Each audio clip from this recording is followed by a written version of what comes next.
Bonsoir, Bandeko Nangai. Bonsoir, la bienvenue surtout. Voilà.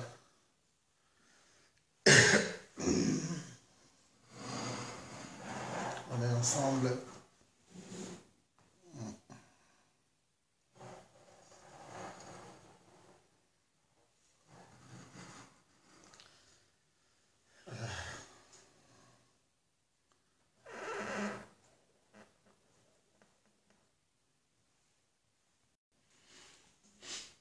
Bonsoir, j'en ai pour quelques minutes.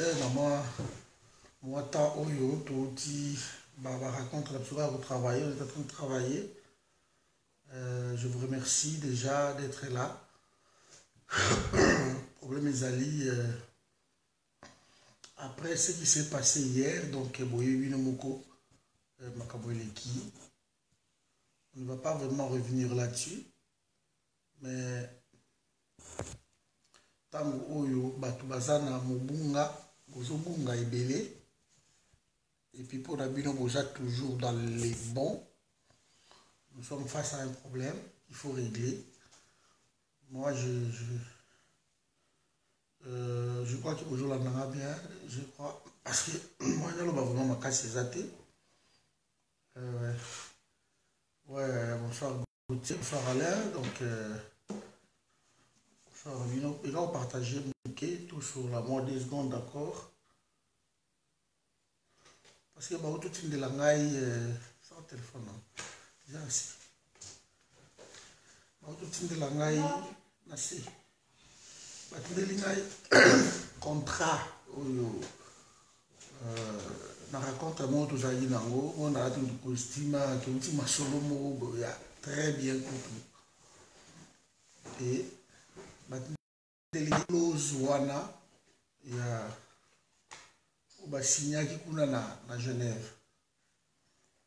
Autant il y a une clause wana, botala, pour comprendre. Donc si on voulait désister dans le cas où il fallait aussi un mot avant même qu'on ait. Et on a eu un reproche qui venant de nos frères. Ouais.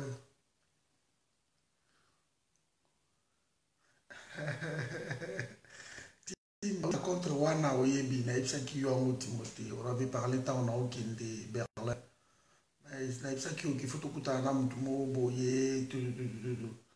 Voilà, la personne en question, la équipe, la groupe avec les forums, équipe dirigeante du forum, il y avait plus d'une dizaine de personnes dans le forum parce que l'équipe dirigeante dans le forum, tout ça, la 21. Il y a l'équipe à Belgique et puis il y a une dizaine de Toruti na Bango Kuna et puis bon, l'équipe est très bien.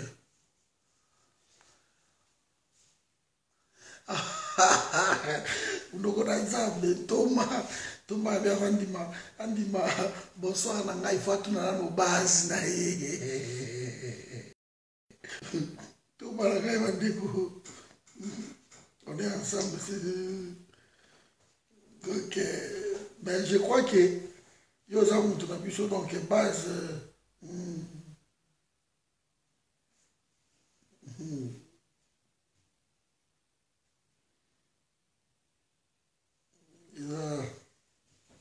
il a passé. Les gens nous disent que non, il y a un consultant qui base. Voilà. Il y a un tissu, ça continue à tomber. Makambongo, Nazotangela Bino, et ça c'est vraiment, peut-être pas M. Soubaza, n'a ni quoi. Nazotangela Bino, signature, il y a Félix Tshisekedi. Na engagement naïe sur l'honneur. Engagement sur l'honneur au Basalaki. Donc, je ne pouvais pas coller la sato sur la Makambo parce que c'est pas possible. C'est pas possible. Donc, nous devons changer l'homme congolais. L'homme politique congolais est appelé à changer. Premier nini yango, basouligner yango. Donc yango yo, poussi yango wana botala bino moko. Je crois que peut-être batonsu baza nango ou pas. Donc ils ont souligné, ils ont engagement, ils ont bazui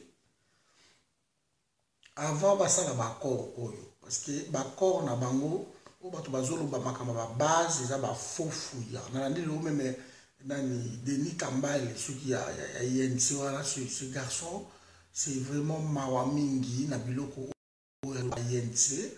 Comme lui, il est proche de Vital, qui va jouer à Bango, ça va congolais. Parce que lui aussi, dans cette histoire, il sort vainqueur. Parce que Vital, a quand il a Bango, Ndambo Baliaka. Mais Bichoté, tu dis les locaux, tu n'as pas, tu vandi, et c'est même plutôt Bichot, la forum, de tout son, de Bango Biloko à Olia. Si croyez, non, non, non, nous, on va vous acheter à manger. On va vous donner ce que vous voulez. C'est nous. Mangez-vous, restaurez. Donc, vous salez tout au gros ça là. Donc, nous, on ne vient pas, quelque part, pour être payé pour vous de la Congo Nabino. Ça, c'est vraiment, il y a toujours. Pour de la Congo, vous êtes face à un monsieur peut-être qui est grand, qui est comment, c'est au monsieur de vous payer, de vous donner quoi que ce soit, ça ne marche pas. Donc, tous les hommes politiques congolais sont prévenus. Sur le moment du forum, mais ce n'est pas à vous de transport. Chez nous, ça ne se passe pas comme ça. Parce que tu as un transport en commun, vous n'avez pas à nous donner un transport. Donc il faut vraiment dégager la médiocre dans la classe politique. Et aujourd'hui, pendant au moins 2 heures, tout ça qui n'a pas échange, presque 3 heures, échange, et vraiment kitoko et l'équipe. Nous sommes en train de travailler. Mais que UDPS va signer arrêt des morts na bango. Parce que au moni dossier wana ozaki na table na Genève, ce n'était pas le blanc au bango bakende pas na bango. Il faut avouer que ma parti politique na biso bayaka mingi na se ya mindele batu ba imposa ki plan wana. Balobi bokosala parce que ils acceptent ça. Et maintenant, na ba geste au UDPS, na Kamere Basali, ils viennent enterrer bango politiquement. Et beaucoup comprendre bango bino bato bozo kumso ba champion na biso, il faut que la base. Félix devait être président à base, Félix est la président à Congo. Et c'est des milliers de Congolais au bazar dessus na biloko wana. Quand vous voyez que non, biso est à base na biso. Mais est-ce que base moute pour voter Félix? Et ça base moute pour voter Félix, c'est le Congo pour voter Félix. Le président de la République qui siège naïe et ça la Congo. Son électorat, ce n'est pas une base quelconque ou un clan ou non, c'est le Congo. Donc c'est une bêtise grave et que moi je reconnais un homme de qualité, un homme de valeur. Un homme qu'on peut respecter quand la personne respecte sa parole. Et vous verrez, souvent dans le monde où il est clair que est-ce que, monsieur, vous donnez votre parole? Ouais, je vous donne ma parole. Et à respecter, à noter, en tout cas, ce n'est plus un homme à respecter. Parce que c'est la parole qui fait un homme. C'est Dieu qui nous a créés dans ce monde à cause de sa parole, depuis qu'il a décidé. La parole, elle reste quelque chose de fort, d'engagement, important. Et une signature, il y a des gens qui ont engagé Moutou. Signature, il y a Moutou, il y a la personne, parmi les contrats qu'on signe partout dans le monde, et quand vous signez, donc, engagement, et vous revenez 4 heures après, je dis mais 4, même pas 24 heures, même pas 40, mais 4 heures du temps après, pour que j'ai subi la pression à base. Nani ba wakacha kuna bazo sebela ba lobi que non neza wakutu président yo qui passait je lui avais donné. Je lui avais donné l'ultimatum de 48 heures alors la signature je lui avais donné. Mais aux homona Soko Tangi, merci, patience, ma chère Anangaï. Donc, ce qui Otali ni réseaux sociaux, parce que nous sommes souvent dans des réseaux sociaux, même dans Kisasa, ce qu'Otali, la critique, c'est que tous les Congolais n'ont pas aimé. Mais comme nous sommes face à un groupe de fanatiques, qui disent que non, oh, Bissoto Sali, il y a bien kaka yamoana. Donc, nous sommes à Bézate. Et on continue à dire, j'attends encore les autres qui rentrent dans la mire Nangaï, pour voir le non, l'opposition au Congo, c'est l'IDPS. Sans l'IDPS, il n'y a pas d'opposition au Congo. Ah bon? Qu'est-ce que l'UDPS a déjà changé depuis 40 ans d'opposition dans le Congo? Est-ce que l'UDPS a ça son pouvoir? On se pose des questions. À part quelques postes à la primature, où il va 2 ou 3 jours. Et sur 2 ou 3 jours, tu peux t'inventer que non, tu es un opposant ou ça quelque chose. Est-ce que UDPS a ça là pouvoir? Ouais, merci, c'est l'air connerie. Moi, je suis là, Jem, je suis là, c'est des conneries. Il y a quelque chose comme ça. On est sûr que non, on a quelque chose. On y va. Avec des preuves. C'est tellement bas. Moi, je ne réponds pas à ces idioties. C'est dit n'importe quoi. C'est dit n'importe quoi. Donc, je suis là avec vous chaque jour. Dans les réseaux sociaux, chaque jour, je suis là. Je voyage beaucoup. Ouais. Je voyage beaucoup ici en Europe, peut-être quelque part en Amérique, je voyage beaucoup. Donc, les rares, peut-être 3 jours ou 4 jours. Non, non, non. Les rares, je bouge tout le temps. Je suis partout, je bouge tout le temps. Donc, c'est juste ça.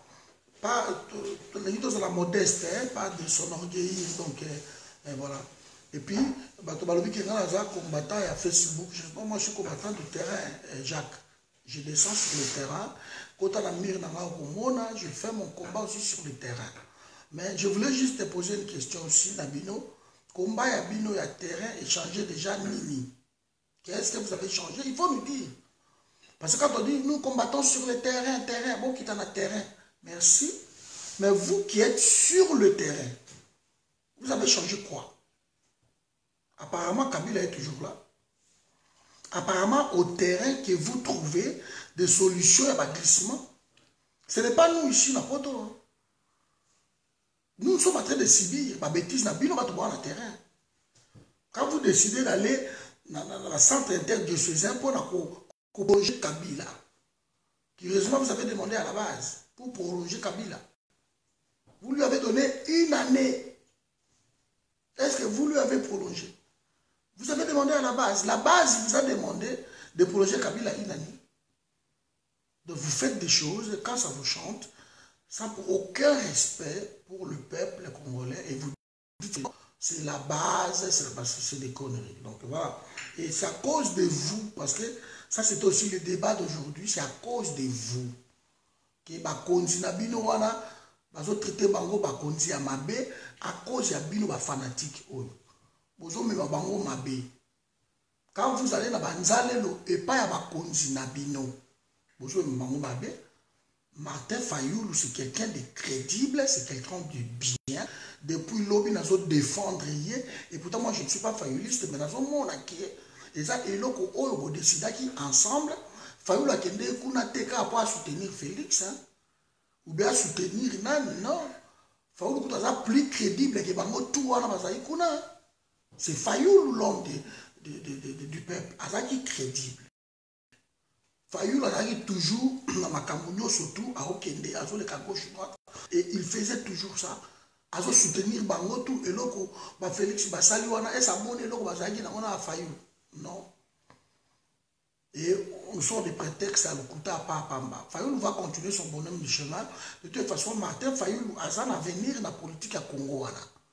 Et il a qui c'est un d'État, parce que ce que l'obili Kamunaye, Martin Fayoulou respecte sa parole. Il faut arrêter de jouer avec des buissons de Tomonique. C'est une connerie. Ça là-bas confier pays Mobimba à un homme où il bouger comme ça qui vacille. Ok, balobaka likambo moko et bazongi sous derrière likambo. Bon, il y a une vidéo, il n'a pas de déclaration, il y a Félix Tshisekedi. Il y a une vidéo, prendre déjà comme des cons, de ceux qui ont bébi, to lobate, to vanda, on va bino kimia, boyo kailo comme mon côté. Mais vous arrêtez. Ma déclaration a fait, non, tu as une vidéo, moko avana kata a. Bokoyo ka oyo Félix Alobaki, boko landango, bo comprendre que non. Personne comme ça, bon, peut ça y pouvoir, na Congo, bon, tout le monde a quelque part à l'objet. Non, président, nous ne voulons pas ça. Allez, tu as vu la côté.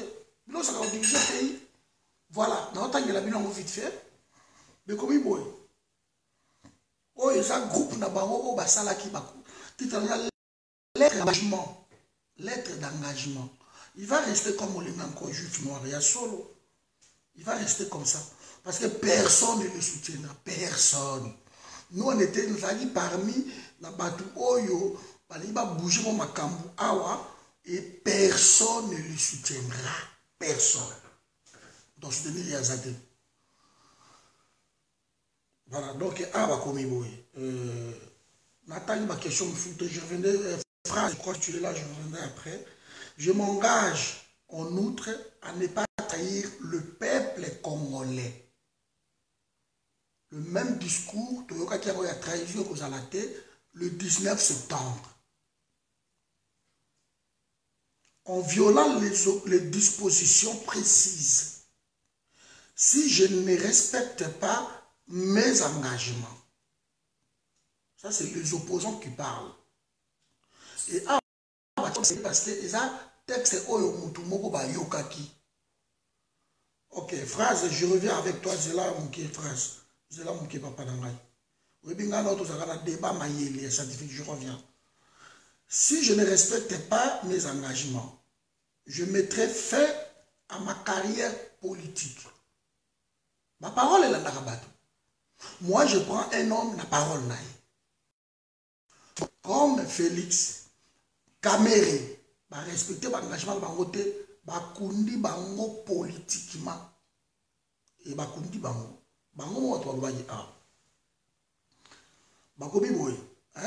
Et je serai soumis à l'opprobre de la nation et à la sanction de mes pères.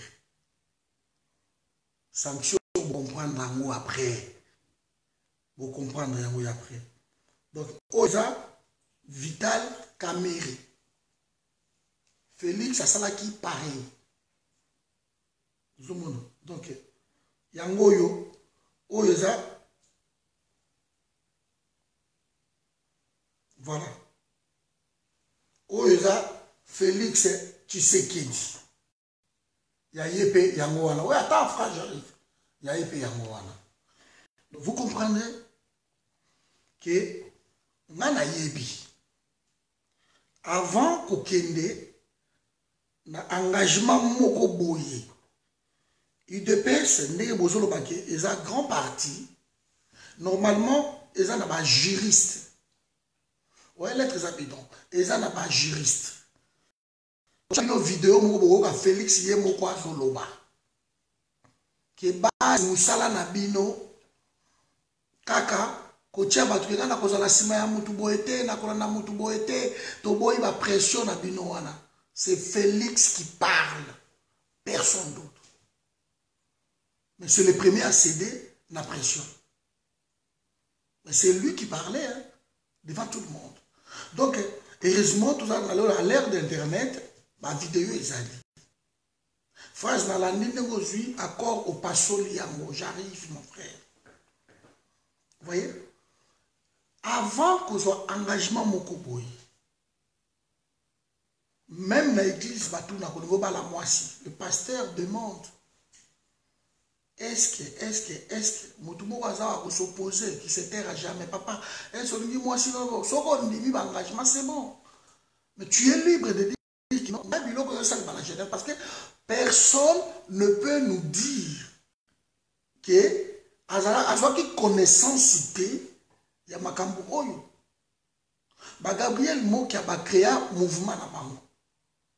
Babiloko na bino Oyo basakunate. Je répète encore que nous ne soutenons pas les élections. Voilà. Tout en clair. Gabriel Moki a bana Makambo na bino Oyo te. Parce que baboya na bango catégoriquement baboya. Et Kiri na bango na pasteur Théodore Ngo et tout ça, bana babiloko na bango Oyo te. Bango pe bakutani, babi ke bakoluka pe bango candidat na bango commun. On me dit que non, Martin Fayoulou, à la base c'était 4%, tout. Mais ça m'a faux fouillant. L'unité de l'opposition, et ça a qui créé autour, il y a Félix Tshisekedi, ou bien il y a Kamérité, et ça a qui créé autour, il y a 7 personnes. Voilà. Phrase,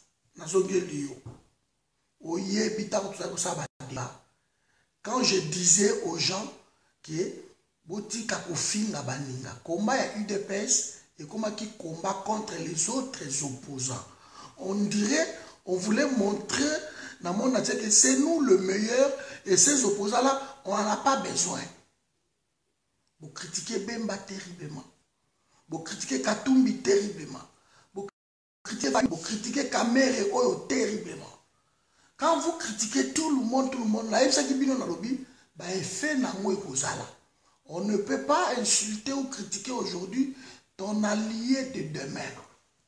Dommage que vous ne voyez pas le lendemain.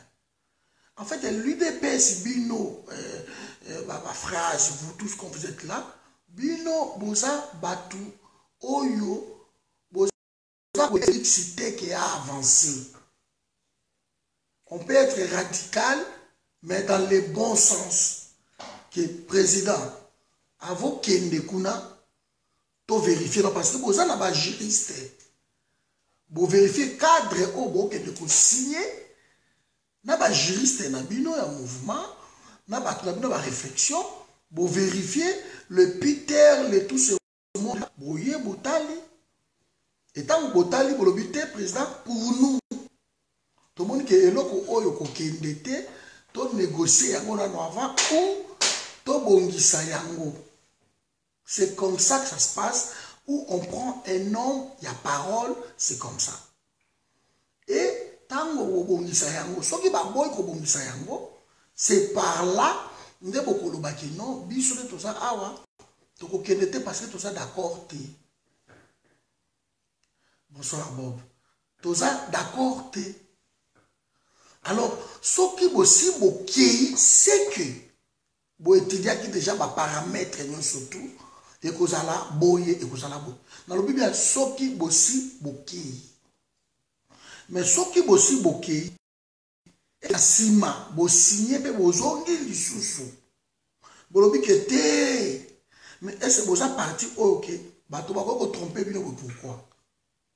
Pourquoi bako tromper bino? C'est la question que je me suis posée. C'est que vous avez complété comme vous avez prétendre que vous avez bateau. Vous avez complété au général Luka et le Congo. Vous avez complété parce que ceux qui vous avez besoin de batamayele, vous avez l'accès à bango boye, vous avez parti à bien, vous avez bolinga qui d'abord vous étudier dossier wana, bolobi non président, dossier oyo pour la bicho IDPS, tout le monde qui et vous avez avantage pour la bicho, tout ça grand parti, tout ça ceci, moi je préfère que Boye Bissapatouno surtout va soutenir Bissou. Et là, vous êtes dans camarade Nabino. Mais quand ici, c'est l'engagement. Ceux qui bloquent déjà, vous signez déjà. Et vous zongi na sima. Vous l'avez que non, tu se trompes pas qui. Il fallait des boy, il fallait battre tout cas à Nabiso, il fallait. Alors mes amis, comment il faut respecter Bino? Et si vous ne voulez pas comprendre ça, Alors, c'est que vous voulez vraiment vous comprendre. Parce que, et loko boyo salawana, on a erreur, monsieur Zalaka, qui vous savez tellement erreur, et erreur wana, et puis si batou mayele. C'est pour cela que je dis, si le vieux Tshisekedi, atikala kozwa pouvoir te na Congo, c'est à cause ya ba erreur ya ndenge oyo. Et bino batou bomema ye na ba erreur wana. Et bino batou bomema ye na ba erreur wana. Ya atikala kozwa pouvoir te ti ya fi. Atikala kozwa pouvoir te. Et des fois fouillant qu'on va toujours que non, vos amis t'aiment ma belle, bolingi bisoté. En fait, quand vous imposez aux gens tout de suite que donc la machine,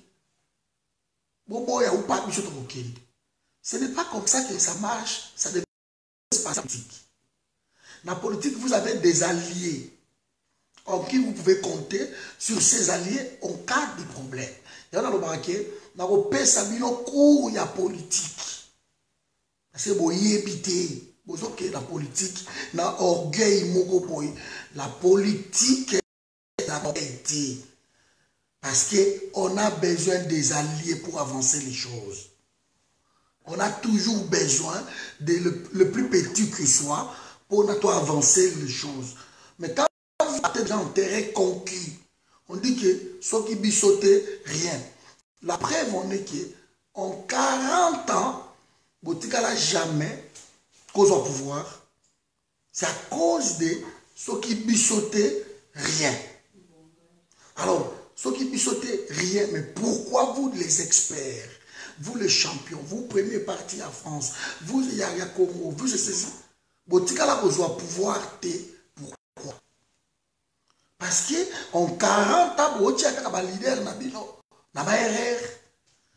Et ce que vous venez de faire chez Félix, c'est les erreurs graves. Oh, ça n'est pas Félix. Beaucoup nié politiquement. En fait, Félix a dit qu'il leader, il y a clan. Il y a clan Nabino. Mais Aza est sous leader, il y a Congo. Félix ne peut plus parler au nom du peuple congolais. Félix il va parler maintenant au nom, il y a clan, il y a base. Parce que le c'est sa base d'abord. Et la base électorale, ce n'est pas le Congo. C'est une frange d'opposition. Yabatou, des bases constituées base naïe, c'est tout.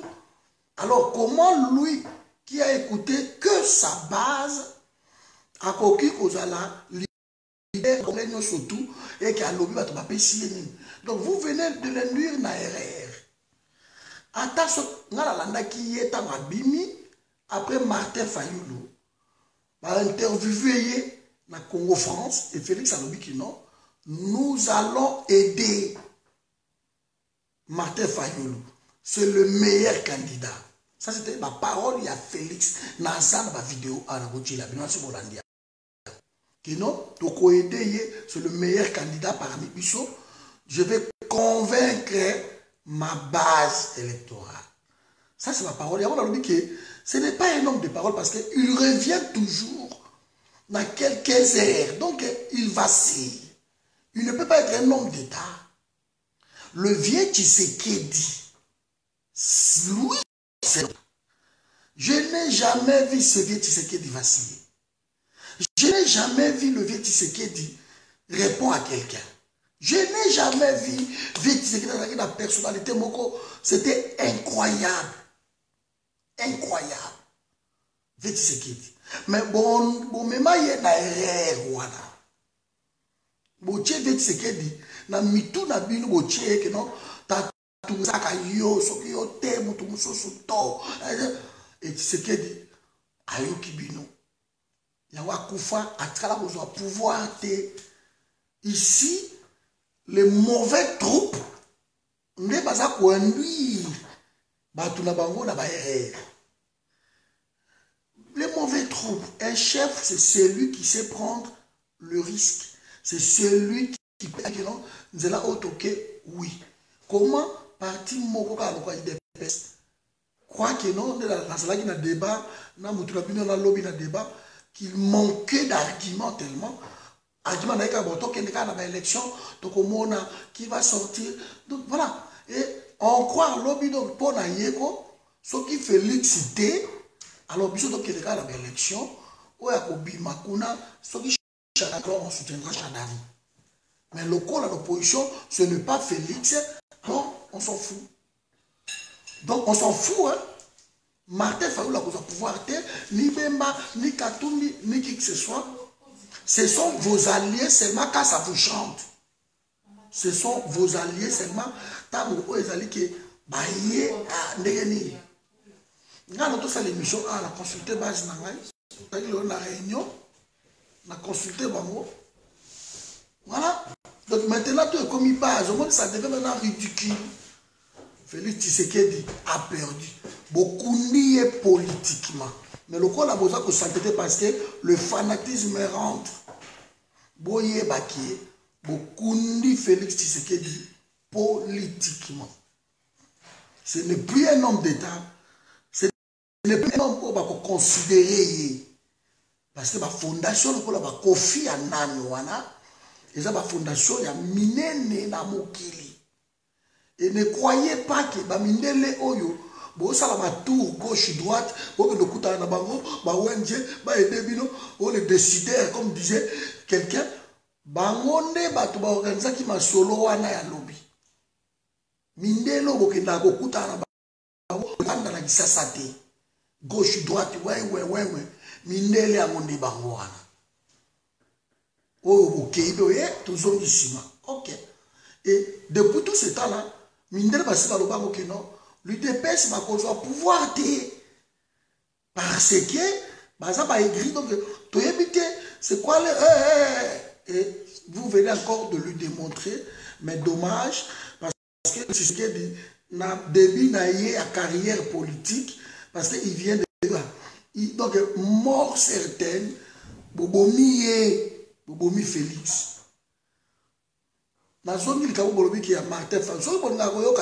Je vous l'ai dit clairement, décision d'Abino sur Bovandi Kimia, le temps arrange les choses. Bouvanda Bolobi, oui, to Bomi Félix. Moi, je ne suis pas d'un parti politique. Le forum ne soutient personne. Le forum soutient les Congolais dans son unité pour libérer les Congo. Et partout où on parle de l'unité, et c'est là, vous avez vu que l'unité, on était parce qu'il parlait de l'unité de l'opposition, et là, ils ont la force.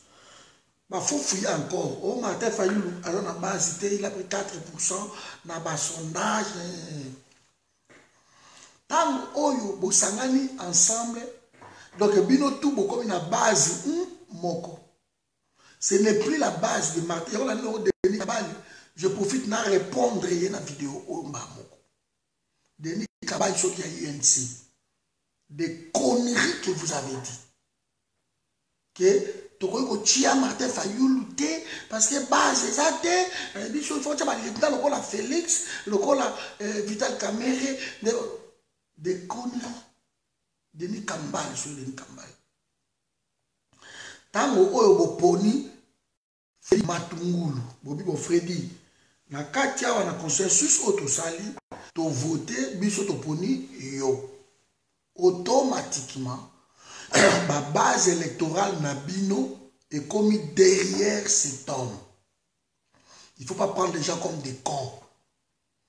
Il y a juste à donner des mots d'ordre clairs que nous tous, nous travaillons pour nous battre campagne, Mireille Maï. Pour battre campagne, pour nous tel. Et nous avons comme une base. Donc, au besoin de Bawana, et là, c'est que mité mamabe au bino bolobaka, botinga kabiso, bino ne boa mité mamabe parce que bolingi mutu musuti. Bolingi leader mususu a émergé te. Bolingi te, bolobi ke biso ta mité mamabe, biso to linga kabino te. Tout ça là ka complot. Comment pouvez-vous parler d'un complot, de tels comportements? On ne peut pas accepter ça. On va poser une question de Lanzela. Mais papa, tu l'as dit au besoin de Félix, pourquoi pas Vital? Mais j'ai répondu clairement. Non, mais Vital Kamerhe, il a été toujours du pouvoir. Pour nous, ce n'est pas étonnant. C'est quelqu'un, quand il vient tout le temps entre l'opposition, c'est pour diviser. Et Binopé, na IDPS, vous voyez bien, combien de fois beaucoup dans ma statut tout le temps, à Bino? Phrase tout le temps, l'Omami, aux États-Unis, il a même à Tombo, quand choix, il y a Fati, il y a Kozalana Kamerhe, mais on ne comprend pas pourquoi. Laisse cet homme, laisse. Boloba qui yango, parce que Boyeba qui bino touké, Kamerhe, Azarndenge Wanda, Kamerhe à surprendre bisoté. Donc, quand Denis Kambal dit des bêtises comme ça, tu vois que na Kamerhe, na ye, va surprendre, na va tout.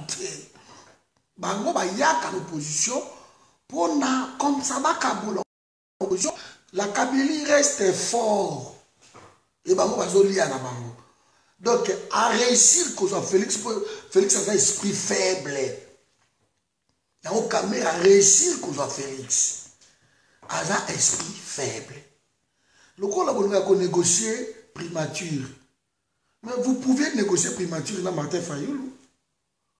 C'est un cadre, c'est quelqu'un à Tanga Mingi, quelqu'un d'expérience qui a dirigé ma compagnie à Nene. Léoné Lazarako, Nazolobela Martin Fayoulou, c'est un grand monsieur qui a fait ses preuves. Où ça va combattre sur le terrain. Où il y a un risque, Martin Fayoulou a joué à terrain. Il y a un risque.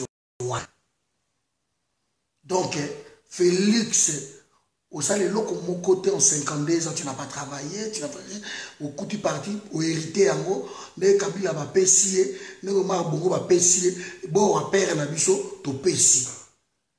Alors, au la primature, parce que depuis Ibiza, bon, il y a encore un Ibiza, bon, si il y a un primature, il y a la première primature, il DPS, c'est moi qui primature, il y a Liboso. C'est UDPS. Depuis que primature, si le lobo est passé, ça va encore au signer à Kikuna. Sami Badi Banga. Primature. Dans la vidéo, le vieux Tshisekedi d'Akiti, Nandolo, Moutao Kumbaye la voiture. Les Rwandais là, c'était Sami Badi Banga. UDPS avait les primatures. Et si Bruno Tchibala, UDPS, mais quand on trompe le peuple, ils ont un conflit, donc on découvre par la suite que au côté dans le Parlement, mais Sami Badi Banga, plus de 40 députés dans le Parlement, il y a UDPS. Mais Bolongo là, on ne va pas Félix Alobaki yango, donc comme on a lettre au balongo la bangoté, donc il faut bazonga.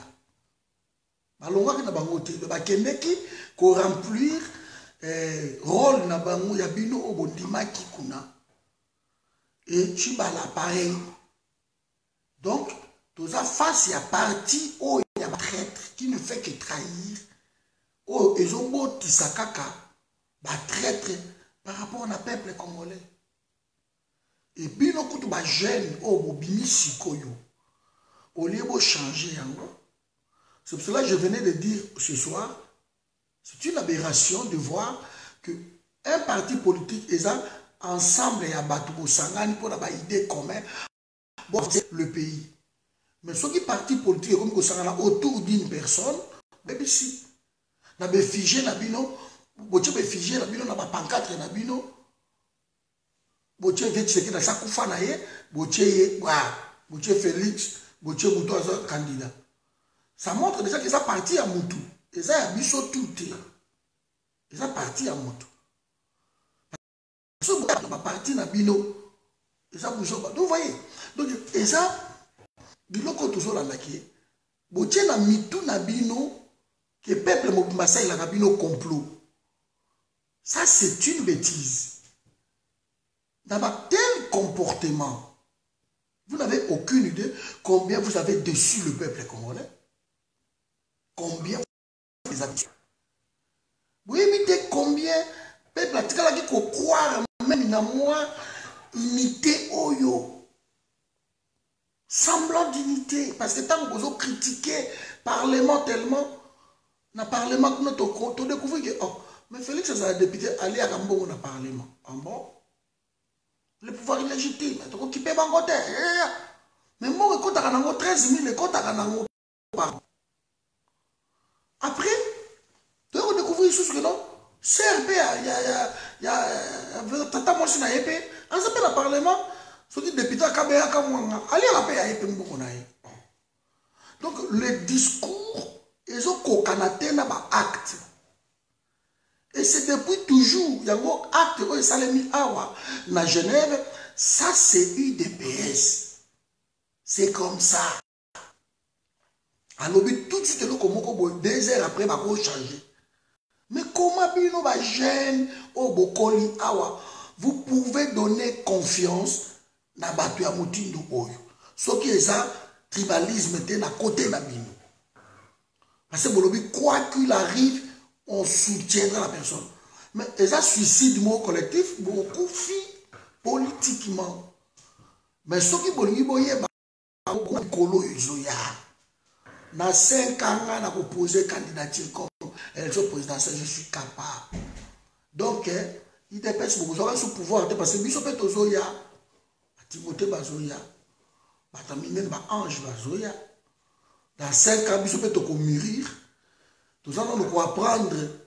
Erreur na bino gosa la série donne-moi des lois. Erreur na bino au bozo sala.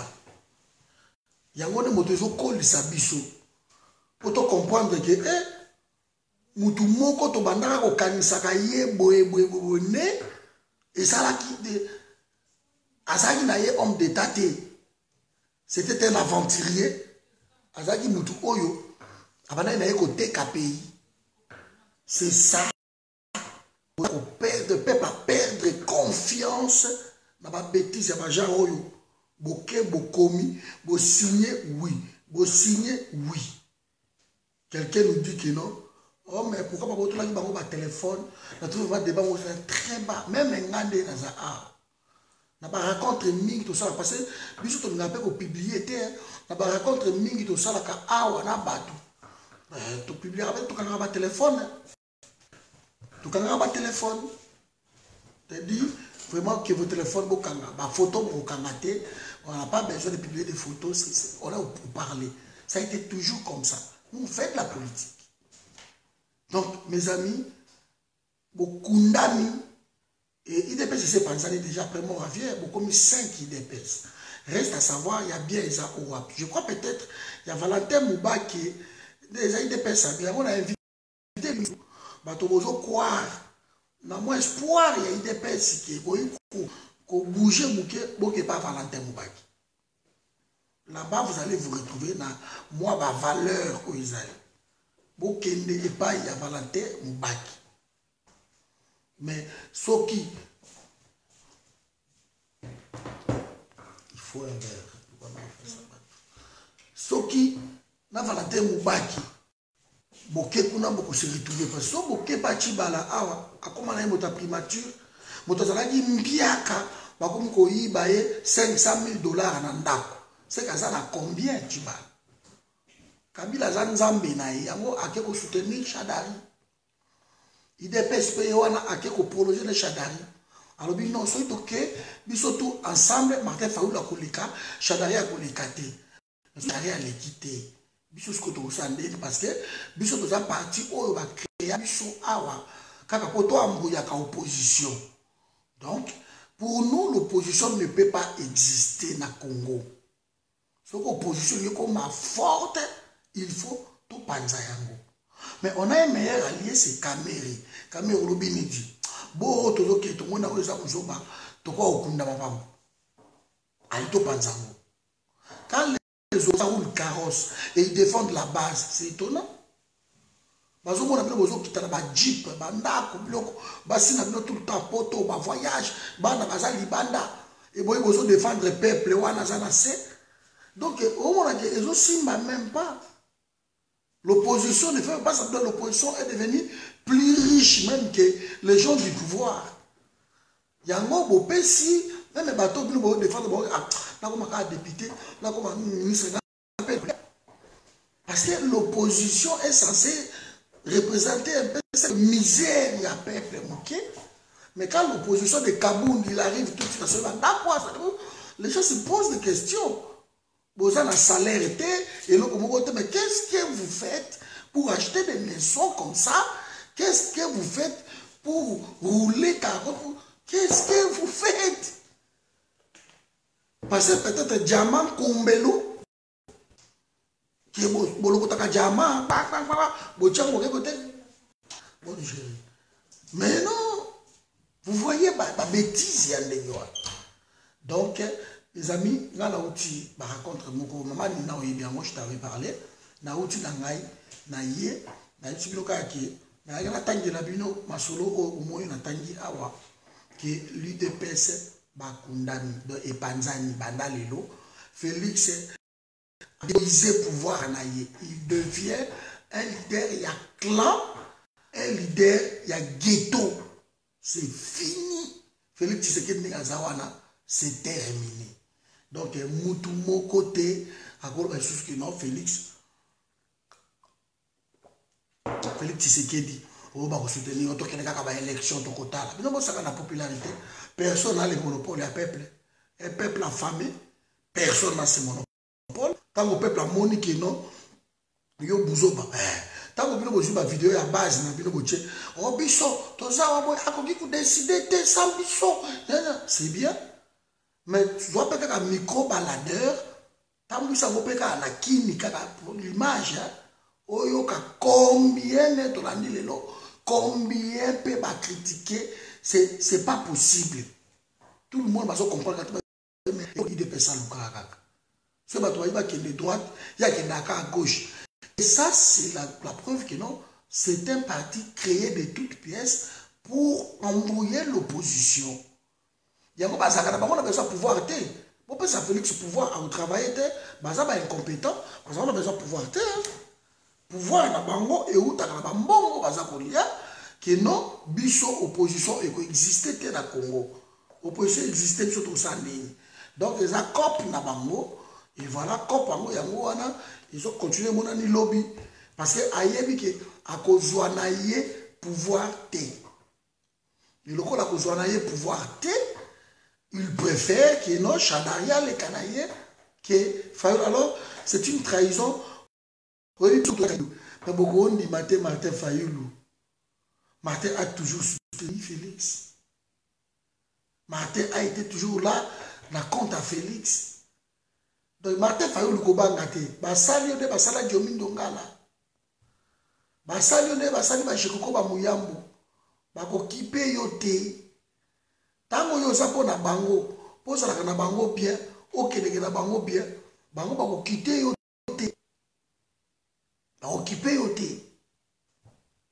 Oh, et puis l'argument qu'on a que ça tellement terre à terre que je me pose des questions sur Tokoki qu'on discutait même là bas ça va débat ensemble. C'est tellement terre à terre. Premier argument, oh l'UDPS a combattu pendant 40 ans à Moni Passimini. Avec le ticket la batute. Oh, mais ça c'est. Quand je vais dire comme ça, je me pose des questions. Moi, intelligence à battre, que pendant 40 ans, on a besoin de Bundi. Alors, vous tous vous voyez. Donc, bango va télémissi, bâtir barrière, mon boy. Il faut bango va jouer, so quitter, vous tous vous voyez parce que bango va Bundi pendant 40 ans. Quelle connerie! Pendant 40 ans, vous avez la constance, mais il n'y a pas de bêtise. Vous avez 40 ans, vous avez la bêtise. Ce qui vous bongi, c'est et c'est bon, ce sont des extrémistes. Pendant 40 ans, ils dépensent sa vie Moussala, ils dépensent sa Bundi. Mais curieusement, ils dépensent sa Bundi contre qui et contre quoi et pourquoi, on se pose des questions. Parce qu'un parti politique, c'est un objectif, il faut jouer à pouvoir et conserver le plus longtemps possible. Ça, c'est un parti politique. Ils ont conservé le pouvoir. Alpha Condé abunda pendant 40 ans. Tant qu'on a une chance à saisir à son pouvoir. Bon, il a pas un exemple à Moki, il va tomber à Mingi. L'on a beau pareil. Abunda a joué pouvoir. Abdou Diouf, Abdoulaye Wade d'abord. Abunda, a joué pouvoir. Mais quand Bozaka a Kobunda, et que jamais vous aurez pouvoir, c'est qu'il y a un problème. Dans la qui moi sur Nani, où il y a François Marine Le Pen, qui est sûr qu'il va vous pouvoir en ballon. Tant qu'on va zuiter, l'anda discours n'a été en yoka. Martin Fayoul a le bien clair. Martin Fayoul a le bien dit, oh, dans Marine Le Pen. Marine Le Pen a le bien, mais le problème, c'est qu'il faut tout reconsidérer façon d'habitude de travailler dans le discours parce que dans l'IO, tu as pouvoir. Armand honorable. Pendant 40 ans, Bosala Nini pendant 40 ans. Dans le niveau même le pendant 40 ans, on a fait ci, on a fait ci, on a fait ci. Non, vous savez l'autre côté. Vous changez l'autre côté à 40 ans. Vous pendant 32 ans. Vous savez l'autre côté, vous étiez le ministre Mobutu, Makambutu de décidant. Le lobo vous finissez le décidant, on a hauteur de musique. Maintenant, la même la cabine en opposition. Et ça, la cabine pendant 40 ans, l'alliance n'a pas la cabine, qui a ramené Katumbi? C'est vous toujours, le moment critiquer Katumbi. Qui a ramené Mouzitou? C'est Félix. Aujourd'hui, vous critiquez. Qui ramène ces gens-là? Au lieu de l'unité, vous les ramenez. Vous voyez? Donc, Katumbi même, alors on lui dit c'est que du son. Parce que tant que Bokeba Ibiza, Bokeba Nina, Bossi n'était pas Katumbi. Kakuta la radio a dit Kabiloko yo papa. Bolingini. Kabiloko yo. Bon, ça dit ça n'est pas opposé à Koto. Tout le monde. Donc, pendant 40 ans, c'est des conneries. Bamsou Balobaraki, non? Et bisou to boaka, na kombo ya IDPS, mozo pa mikanda. C'est des conneries. C'est des conneries. Bon, bah, tu as IDPS au Bayaka Liboso. Bah, zo mikanda, bah, boka na kombo anan. Hein? Ngunda na mboko, ça va conneries, arrêtez. Donc, loin, tu vas reprendre ma solo, arrêtez. Bon, perdre beaucoup de filles pendant 40 ans, vous allez l'eau mon côté. Alors, mort politique, il n'a pas 40 ans. Moi, je m'en réjouis. Parce que Mboula Oyo, il fallait tout identifier les opposants surtout. Et dans Mboula Oyo, tu identifier Bino. Zamboué. Dans Mboula Oyo. Donc, et si l'agneau, ma solo, point barre et baby. Voilà. Donc, on est ensemble. Nous avons passé la bino grâce. Pour comprendre que non, pendant 40 ans, il y a des pèses, et bien, tout enterré parti na bango. Ngai Shikoyo. Des awa, il y a des pèses, na mutu na ngai. C'est terminé. Et si, et là, comme vous allez sous-souter, coquille vide, au Daniel Safo Alobaki, Yangoana. Daniel Safo va défenseur, il y a des pèses. Il va défenseur, tant qu'on va changer, c'est bien, pendant 40 ans, on va rouler sur la farine, les autres samboué. Alors, Martin Fayoul le courage, que vous allez tout surpriter, parce que on va kangara bango na prison, na combo ya UDPS, rien. UDPS viva, UDPS vivate, UDPS et koufi. Tout le monde slogan parce que pour comprendre le temps arrange les choses. Pour comprendre pour comprendre ba erreur politique yo to sala parce que bino na mauvais troupe bo poussi Félix na ndenge mabe bino nde bato bobebisi Félix na babuzo bana bino ko kasi que non soki bozo tinda ye non faisait ça bo kasi que bozo aider bino bo saka na politique eza cruel hein politique ba saka na wote o pona peka que noko o tanta bo komi mutu na ye politique eza blague te politique esengaka toujours ba allié bovandaka na poto a boyebi et curieusement bato bakosala bêtise wana eza bato bavandaka na poto ezala bêtise bakomona baalliance tala bapays lokwa baallemagne pays ya Europe mais baalliance kuna mpona kodiriger on n'hésite pas c'est pour l'intérêt de leur pays c'est pour l'intérêt de leur pays kende na Israël okomona baalliance akosangana te esalamaka nango partout donc baargument na bino tu eza moke eza kaka ki boza tellement batribal ekomela biso débat wana te awa parce que tokobuka yango soki baatake bino tribalisme soki bayebisi bino ke bosali bato babandima afoti te so babiki bosali likaba bia oui en tout cas bosalaki boza mabe na politique c'est comme ça vous apprend à mûrir et à avancer des choses aussi eza kaka yango wana siko vous croyez que biso bana ko subir toujours ba décision na bino ya buzoma pendant tout ce temps là toko subir yango lisusu te na yebisa bino ke congolais tout même ya mwana moke akomi politicien alingi ayeba qu'est-ce qui se passe na mboka na ye qu'est-ce qui se passe na mboka na ye congolais to alingi ayeba ngo elelo congolais ayebi yango kino baninga ata raison na bino eza valable mais baninga basanganaki na ndenge ya malamu mais pourquoi baboy pourquoi baboy bonopesa baraison otoye todécouvrir ke bacontrat moko ezalaki kuna c'est des conneries bacontrat ni Félix a découvrir kuna yango kotanga eza bien kiri bacontrat o Félix a découvrir kuna o bino boyebaki te mais tant akende kodécouvrir bacontrat kuna il ne fallait pas signer parce que basali soki 3 ou 4 jours il ne fallait pas assigner. C'est que là, c'est que Félix n'avait rien compris dans ma contrat.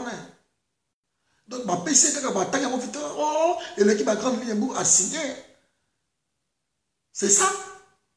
Parce que ce qui, il y a solo pensa qui non, à ça, ma PC, non, ici, on ne signe pas.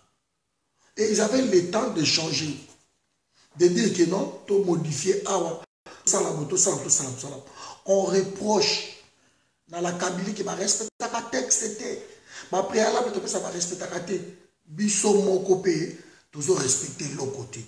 Si vous comprenez, la Kabylie faut vous êtes pareil, et ils ne respectent pas, et au moins, ils ne respectent pas, mais au moins, Molai, ils ont dribblé Bino 4 heures seulement, après avoir signé, oui, tu peux aider Martin, tu peux aider sa base, tu peux ça la boyer, tu peux ça la boyer, et tout de suite après, non, tu as signé sous-té. Nathalie vidéo, elle a comme un gamin qui parle. Et je vous le dis, que non, ce gamin de Félix Tshisekedi vient de signer son arrêt mort. Bobomi Ebino, extrémiste, il n'y a pas à pamba, il y a maquillé pour rien, biso boye, président Koké de Kuna Bangote, président Koké na Jean-Pierre Bembate, président Koké na Nanite, Koké na Katumbite, Koké na Moussou. Mais maman, ok, il y a une Nzambi Nangai. Koké na Moutubote, Koké na Moutubote, Koké na Moutubote. Mais président face à la caille, il dépêche de Koké. Toko gagner biso moko, toko sala makabutu biso moko.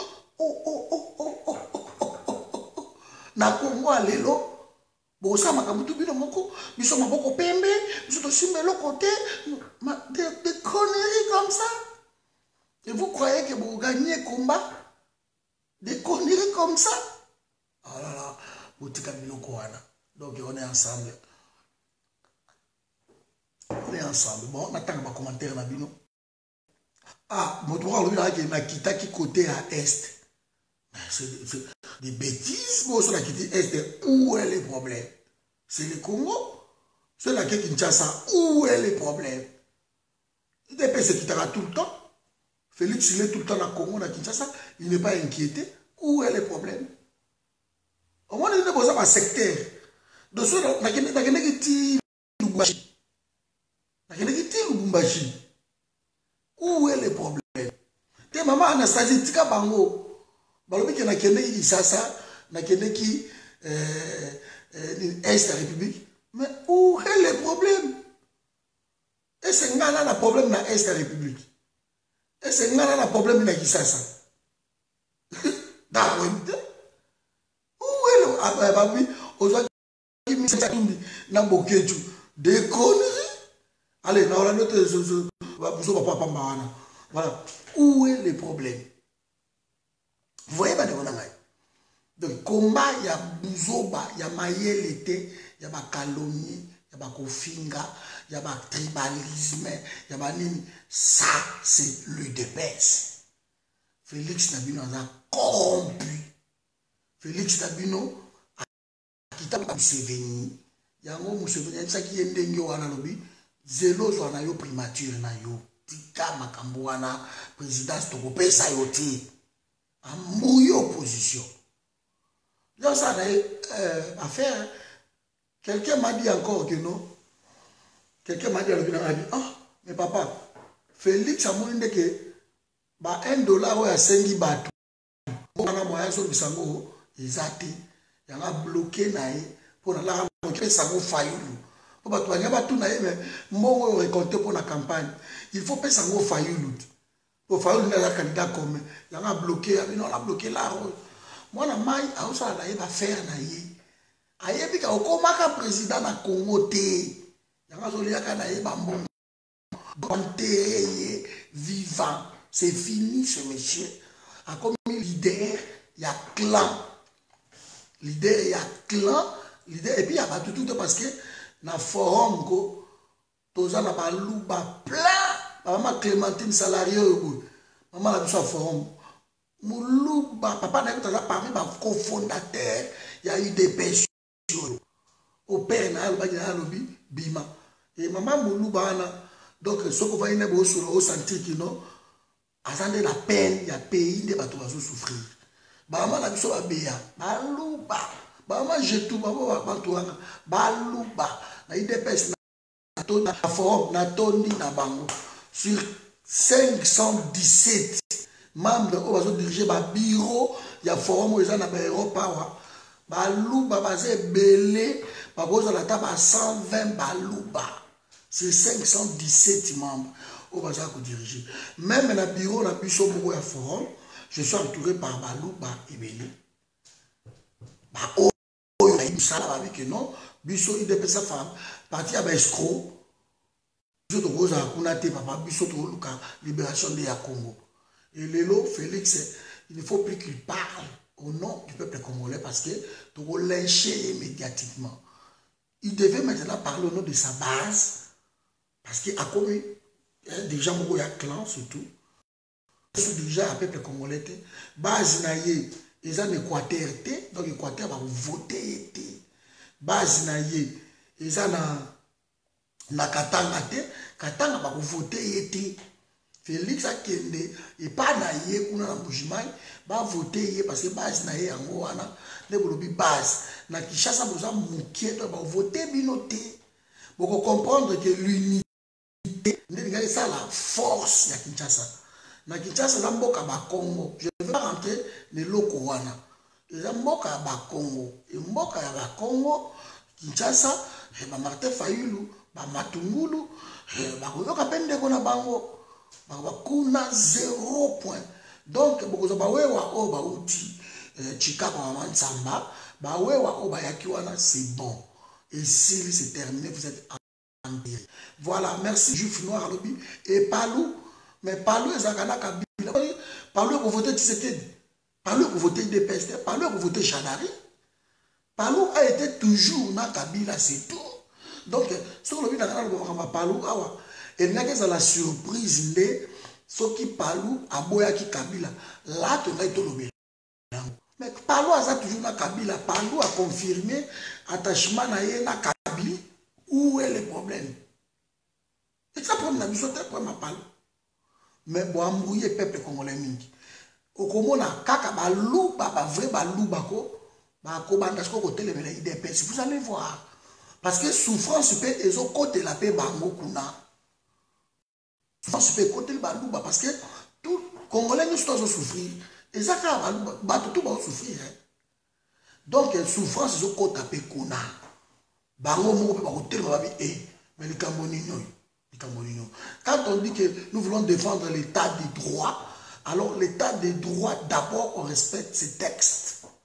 Ça, c'est l'état des droits. Comment vous pouvez défendre l'état des droits dans un pays où votre propre signature, aux autres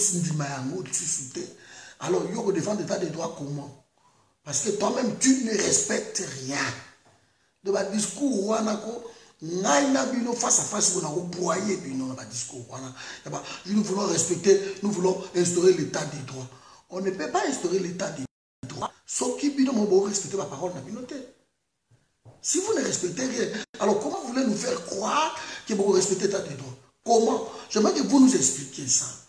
Parce que j'ai demandé ça à plusieurs des IDPS. On m'a dit des réponses un peu bizarres comme ça. Nous voulons un état des droits. Ok, un état des droits, oui, mais bon, ça la comment? On a la moni Félix, que non, bato bakangami lelo na prison. Pour le discours, on a dit que tu as une machine à voter. Dans l'année, moi, on a Blanchard Moussaka. D'habitude, je ne le suis pas. Quelqu'un m'a envoyé à Bicordon. Là, on va comprendre à Zolo. Blanchard Moussaka a lobby à mais bino moko pour me mettre qui biso que tu as une machine.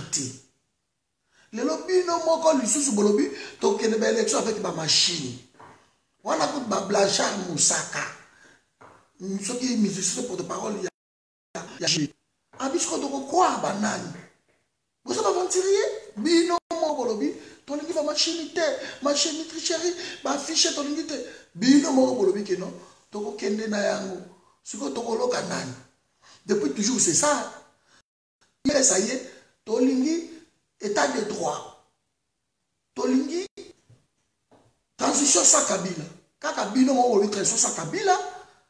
Quand bino moko na mikolo bolobi que non, peuple bokende ko s'enrôler. Oh.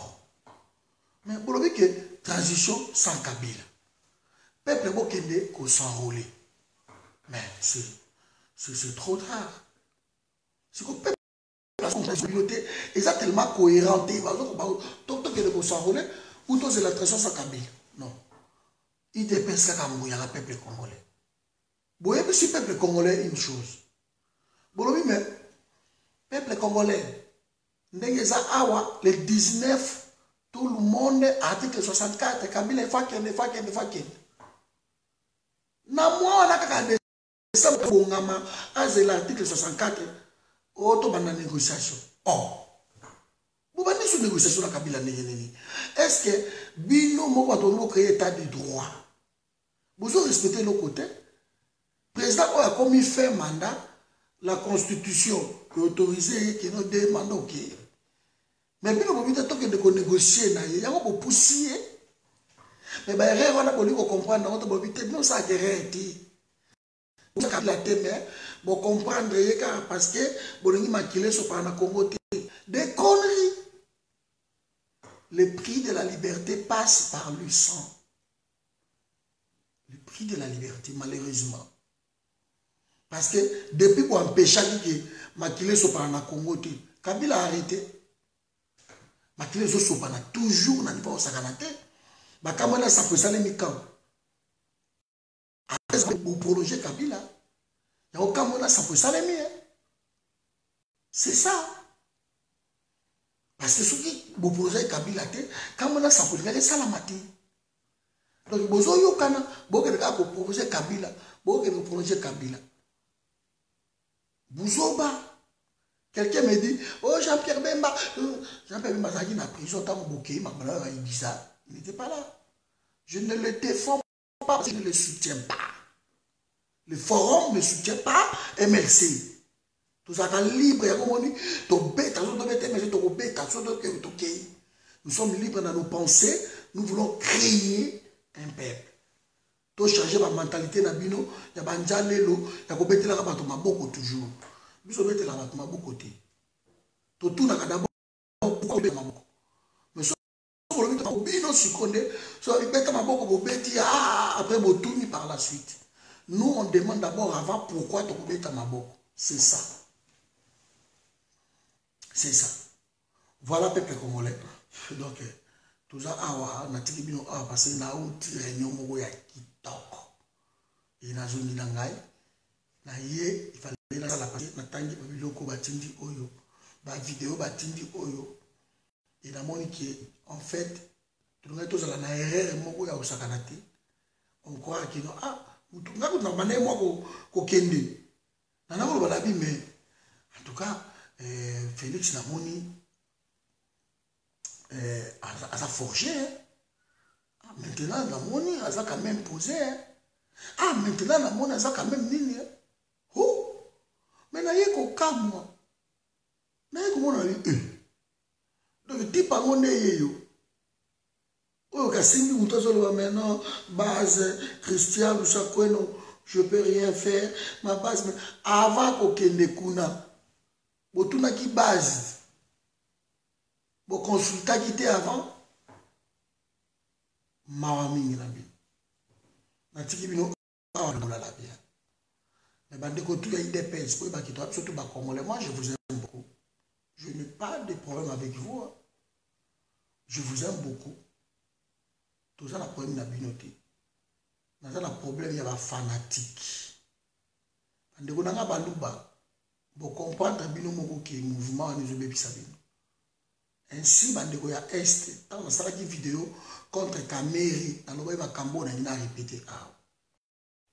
Kameri, depuis toujours, Kameri a n'a pas faire dans l'Est de la République. Depuis son jeune âge, la commission tout est salama na Congo.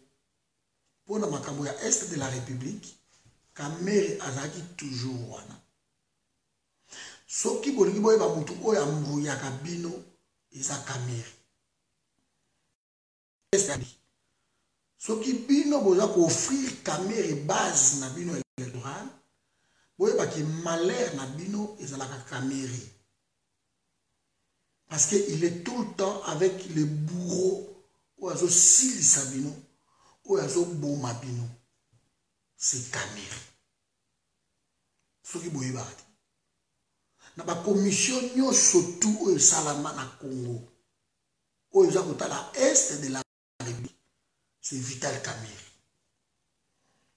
na sala ki vidéo sur na détailla na ba date na ba biloko tout ebele eza Kameri alors lelo ne eza awa bato balobaki basangana pepe kozalaki na mwa espoir moko boye unité oyo et puis c'est moi espoir. Le Denis Kambali oya Kamera sur non, nous allons contester les élections. Même si Martin Fayoulou gagne. Hein? Parce que tant qu'on va contester l'élection va annuler, l'élection et bourreau Nabino Kabila, il va rester en place. Alors continue ba mort au bozo kufawana Vital Kameri aza parmi bato oyo baza ko boma bino. Alors bo tia l'esprit na bino peuple congolais Kameri wana lokola boza bango bo tie base na bino électoral base ya Kameri ya INC bo memi yango na Kivu kuna côté bazo sili sabino et que y a ça toujours ma décision ou azo kipé binoté bande konanga tant que vous continuerez ya ko soutenir Vital Kameri vous souffrir na vie na bino. Il faut que vous se réveillez vous avez ma fanatique qui a battu. Mais pour l'avenir, il y a nous sommes déjà d'une génération sacrifiée. Ma poussa biso tout dehors. Tobima libanda. Toujours mes capozonga, bazo kangabiso, bazo nyokola, bazo boma, bazo beta ba fimbu. Mais bino, neye bozawana. Si vous comptez toujours, il y a que soutenir ma partie wana oza kwa mbouye bino. Bon, continue à souffrir. Nzambe akokitate na likolo, ati na ba angelu na ye, ba akubundela bino, ba angelu bazate. Ce qui révolution, Nzambe akopesa révolution kobanda. Et la révolution, c'est maintenant que ça commence. Bobo sana ba Félix wana te ba Kameri wana te ba IDPS te ba pasteur ba tu ana nyusu to eza kwa mbuye bino bobo sana bango te. Il faut s'en occuper. Parce que dans le bien on a poto biso to vivre mais moi je suis un chef d'entreprise, je vis très bien ma vie. Je vis très bien. Je gagne très bien ma vie de la ZAA. Donc ba na tout baza. Je peux rester ici, la hôpital. Quand je travaille, j'ai mon salaire. Je paye des gens. De vivre bien ma casse. Bien ma casse. Mais, dans ce la vidéo, si vous continuez à souffrir le peuple a occupé bino. L'opprobre au landa bino. À tous les combattants, je vais dire un mot. Si vous continuez, vous les combattants, à souffrir le peuple congolais, parce que vous soutenir ma leader, derrière Bango, bino pe vous avez un problème, moko. Nzamba occupé bino. Peuple na occupé bino. Peuple a espoir, moko na biso na diaspora awa. Et le coup se voir peuple parce que vous okende ko kotaka na ba parti on a pour na ba ambition na bino ki ngana kozwa bonga na kozwa bon. Bo baby si combat awa. Pour na ba soutien na bino pa kozwa ba mbongo ba batu. Ko le ka ba vidéo ko finga ko ba bêtise parce que ba ofuta bino ba mbongo. Vous savez l'attention. Vous savez l'attention. Vous avez un vrai combat. Le peuple, c'est la biso. Si vous continuez par ces voies-là, beaucoup ça peut couler. Beaucoup comme qui est libération Congo, beaucoup yate, vous voyez nabino, vous prolonger l'exil nabino. Les gens n'ont pas combattu, on a eu bunda makasi, beaucoup opposé ma candidature na Congo avec le même pouvoir qui a tué frères et sœurs, le même pouvoir qui a tué autant de familles, a comme si ba orphelin, ba veuve, ba comme a sambousi batou. Et bino vous combattre le pouvoir pendant longtemps et vous kei sikoyo se représenter comme étant de député na même pouvoir wana. En tout cas,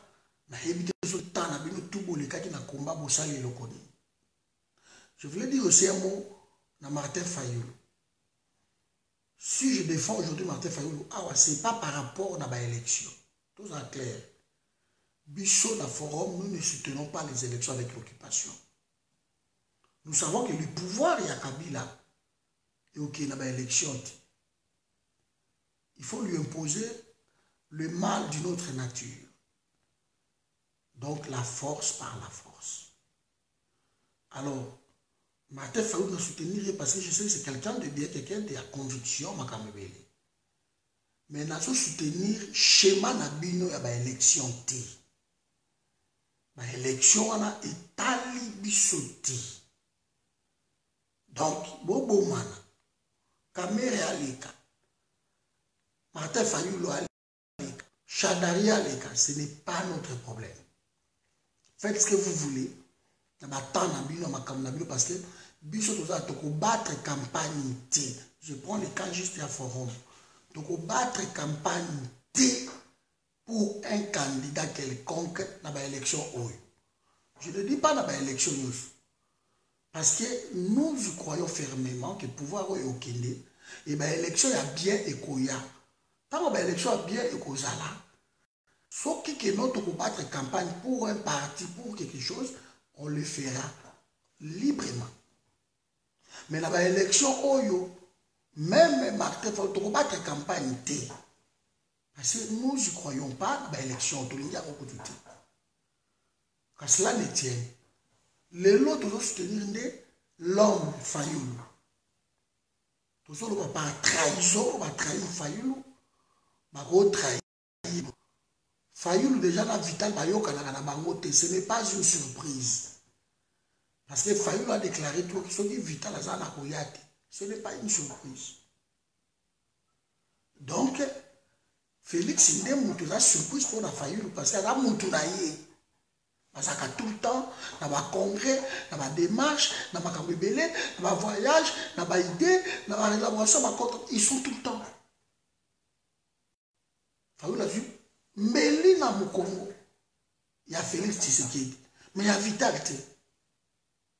Donc, vous comprendre, l'idée de tout ça, Fayoulou, soit fort, continue le combat. Ce qui moyen, c'est pour boycotter l'élection en Abinotou. Botikeli, IDPS, na caméra, bakende na élection na bango ba parodie wana.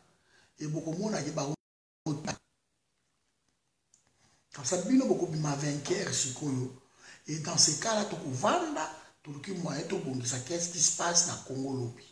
Nous sommes prêts à travailler avec tout le monde. Biso la forum to kuta na batutu. Mais ce to kuta na bino ça ne veut pas dire que tout comme il soutient la bino, on vous soutiendra pas. Tout coup dans la bino, tout solo, point barre. Ah, on peut échanger, oui. On peut faire si, oui, il n'y a pas de problème. Ouais. Mais devenir nous, non. Le forum doit être libre dans ma pensée, dans ma intervention, dans ma cambo ébélé pour nous tout avancer. Voilà. Donc, je ne sais pas si vous avez ma question à Souka. On a 5 minutes avant la Kende. C'est 5 minutes ou 3. Ouais. On a 8 minutes. Il y a la question avant la Kende. Non, il y a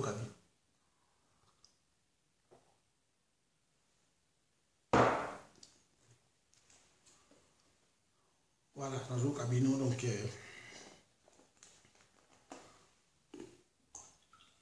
C'est pas le mingi qui n'a pas de sika au bas continue forum, les autres amis na bango. En tout cas, c'est donc bailler n'a pas idée à bien, déjà poli. Les autres réunion les autres en tout cas les anciens à forum, bazali kaka 3 ouais, 3 bazali qui anciens à forum, les autres j'avais pas vraiment. N'a qui mingi ba nouveau, tout qui na bango. Mais je vous dis, vous avez assuré. Je suis vraiment fier de vous. Vous avez assuré. On continue comme ça. La semaine prochaine, vous savez, on a encore une autre raconte. Donc, de ce genre de type, voilà. Il n'y a pas de problème. Tout ça, mais pas dans le sens où il y a voilà, moi je suis fier de vous. Et puis, bienvenue dans le forum pour continuer. On s'en a il y a au travail. Moi, je vois qu'il n'y a pas de questions. La télévision A, bonne nuit. Bonne nuit, on continue. Tout, Maman Leti, Babin, Beauté, Djetakabouya, Beauté. Ah, je vis mon neveu ici. Mon neveu Nathan, vraiment en beauté. Donc, Jean Kabongo, à l'objet 36 à IDPS, pas 40 ans. Patrick rectifié. Merci, Jean Kabongo, à IDPS 36 ans, pas 40 ans. Alors, on rectifie. Voilà. Mais je crois avant de rectifier, Jean Kabongo, si ça te dérange pas, il faut la tourner à base. Ce qui va rectifier. Ah, quand il est à Samboué. Donc, bon, on va veiller. Donc, nouveau, ça dira, c'est vidé. Parce que vous êtes parti mourir à vous êtes là pour embrouiller les peuples. Soit disant, nous sommes des radicaux. Quels radicaux? Vous êtes là pour embrouiller les peuples. Orgueil ne paye pas. vous allez comprendre les fruits à orgueil Nabino Oyo. Je vous le garantis. Moi, je suis un homme politique. Au moins, la politique, ça fait seulement 14 ans. Je suis un novice, oui. Je suis un novice dans la politique, mais je sali tellement, expliquer, ni belé quoi. Donc, j'ai expliqué tellement, on a expliqué ce qu'a été le mode de vote. La salle, ouais, 36 ans du père et 50 ans du fils. Opposition éternelle. Ouais, 50 ans du fils, opposition éternelle. Voilà, merci Jacques Abongo, 1982, ouais, je suis content. Donc, voilà, mode à vote, on a expliqué en gros, de Konangai, à tout expliqué mode. Patrick explique ce qu'a été les modes de vote. Mais quel vote pour expliquer? La mode, il y a WAP, dans Genève. Vote à Congo, je ne sais pas. Dans Congo, il y a un suffrage universel, voilà, donc direct. Voilà. C'est ça où ils ont retenu dans Congo.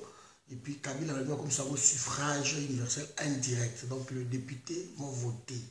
Alors que les lots, et ça va un suffrage direct. Donc, comme ça, on a un mot d'Angola. C'est pas possible. Dans Congo, peut-être aussi maté parce que, quand on est politique congolais, c'est une médiocrité, voilà. Après, ils allaient qui kuna na kati à Genève, mode d'ascripté, qui simple, parce qu'il 7.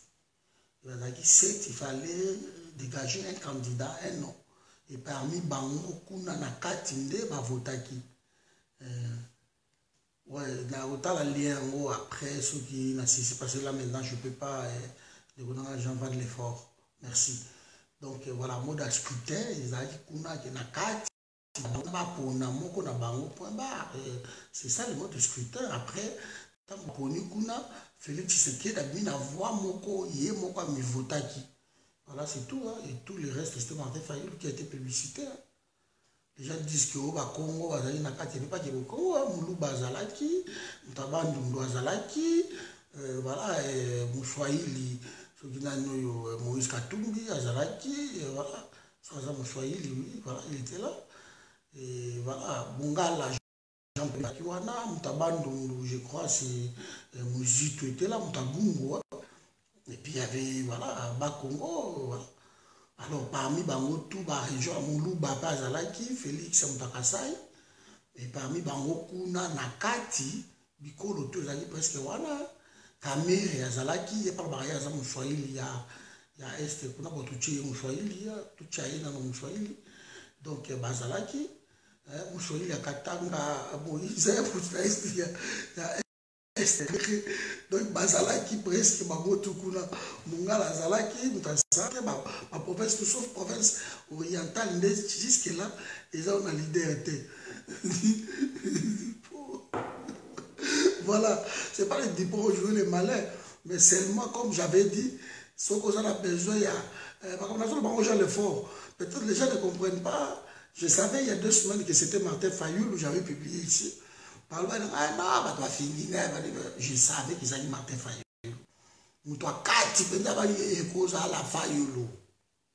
Je savais. Sur la publication, ils ont 2 semaines, 3 semaines. Vous voyez que j'avais publié ça.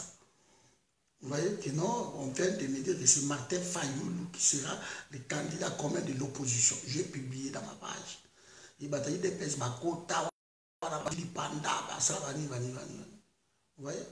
Mais tout ce qui est parce que l'info fort, tu peux savoir quand même depuis longtemps, nous donnons les infos sûres. Tu peux savoir qu'il y a hasard, il y a un moniteur, il y a une tractation. Ils ont fait Félix, ils ont caméra, dans le côté, dans le silence.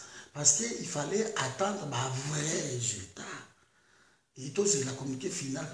Parce que si vous ne maîtrisez rien, vous pouvez s'information. Il faut bien qu'on soit nika. L'homme que je non, en tout cas, ça se joue entre Félix et Kamere. Mais avec l'information en Awa, c'était pas comme ça. De l'année, on a confrère, on a déjà un pronostic na bango. Et ça, Kamere, Bemba pour rien. Bemba Penza, Asalito, Félix Azalate, à soutenir Kamere, c'était même pas ça. De ma spéculation, alors moi, pendant 3 jours, voilà. Moi, je l'ai quitté parce que info sûre, on peut s'amuser dans la posée. inbox l'équipe papa nous allons battre ça les balobi rien Congo popola kuta benga ngai to solo le papa zela ba mikolo tant ba kobima to koye ba communauté finale c'est quoi j'ai parlé avec Roselyne je crois jour Rwanda la veille j'essaie des analyses des informations qu'on a lobaté moyena lobangote mes informations à 4 na yebi tous là à 15h ou 16h ba koloba yango abi OK j'étais encore na Barcelone yango moto yo koloba tango makambo ye kobima donc il faut que ça la clair ndenge wana donc ça se joue pas entre le malin mais c'est ça la politique Jean Kabongo la politique on va trahir ça souvent Jean Van Lefort bato va trahir ça comme a fait Félix sur tali na politique ya monde basuka toujours mabé sur tali na politique ya monde je prends le cas Sarkozy a trahi Jacques Chirac. Sarkozy a fait sur deuxième mandat la deuxième mandat va lessiver la banane à droite donc trahison c'est malamu te na politique. La politique, souvent, ils ont il y a hypocrisie. Malgré moi, mais je soutiens quand même Mokili Mona, à imiter Mokili Mona. Ça, c'est la politique. Il y a trop d'hypocrisie dedans. Et la politique est en boulot. Mais si vous ne savez pas jouer l'hypocrite, c'est la politique. Vous avez bichoté, bichoté, mon tout est. Vous avez l'équité. Et il y a qui va pousser barrière pour faire les cas, les gens qui sont à survie. Derrière, les gens voient le feu de Kabila qui arrive. Et ici, un parti a télémé à l'objet que non, ceux qui bichotaient, non. Tout doit se tourner autour. Même Jean-Marc Kabound, je me suis posé des questions sur l'intelligence.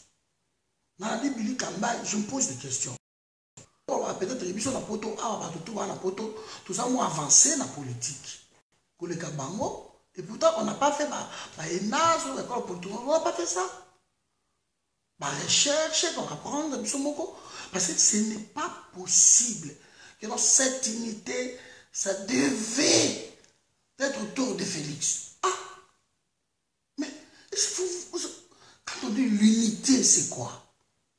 Quand on dit unir les gens, est-ce que vous pouvez unir quelqu'un au détriment de tout le monde?